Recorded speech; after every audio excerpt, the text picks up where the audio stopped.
এই জন্য সবার আগে প্রয়োজন বাচ্চাদেরকে মোবাইল থেকে দূরে রাখুন। বাচ্চাদেরকে কোত্থেকে দূরে রাখুন? মোবাইল থেকে দূরে রাখুন। তাদেরকে বাস্তব ফিজিক্যাল খেলনা কিনে দেন, ফিজিক্যাল খেলনা দেন, ফুটবল দেন, ব্যাট দেন, বাচ্চাদেরকে মাঠে খেলতে দেন, তবে আপনাদের নিয়ন্ত্রণের মাঝে।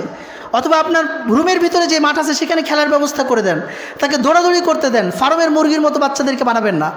এই জন্য আর মোবাইল দেখায় দেখায় বাচ্চাদেরকে খাওয়াবেন না। সায়েন্টিস্টরা বলেন, ডক্টররা বলেন, যদি মোবাইল দেখে দেখে বাচ্চা খায়, খাওয়া দাওয়া করে, অনেক মা আছে বাচ্চা খায় না, মোবাইল ধরা দেয়, কার্টুন দেখে আর খায়, আছে না নাই?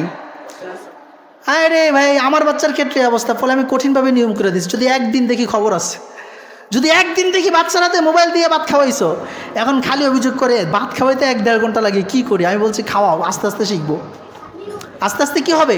শিখবে। কারণ ডক্টররা বলেছে যে মোবাইল দেখতে দেখতে যে বাচ্চা খায়, খাবারটা বাচ্চার শরীরে শ্যুট করে না, ডাইজেস্ট পারফেক্টলি হয় না।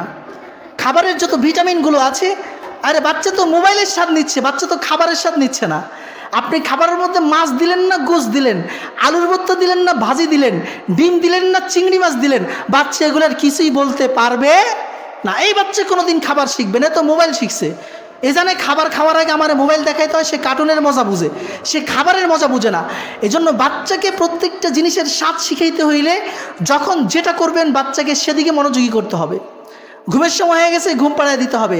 ঘুম থেকে জাগার সময় হয়ে গেছে, বাচ্চা যতই অজুহাত করুক, আদর করে হোক, শাসন করে হোক, ধমকায় হোক, বুঝায় হোক, তাকে চকলেট অথবা কোনো বিস্কিট উপহার দিয়ে হোক, টাকা দিয়ে হোক, যেমনি হোক তাকে ঘুম থেকে উঠাইতে হবে। ঘুমের সময় হয়েছে ঘুমাইতে হবে, ঘুমের সময় শেষ ঘুম থেকে উঠতে হবে। মাদ্রাসায় যাওয়ার সময় হয়েছে মাদ্রাসায় যেতে হবে, মাদ্রাসা থেকে আসার সময় হয়েছে এখন গিয়ে নিয়ে আসতে হবে। আমি কি কথা বুঝাতে পারছি?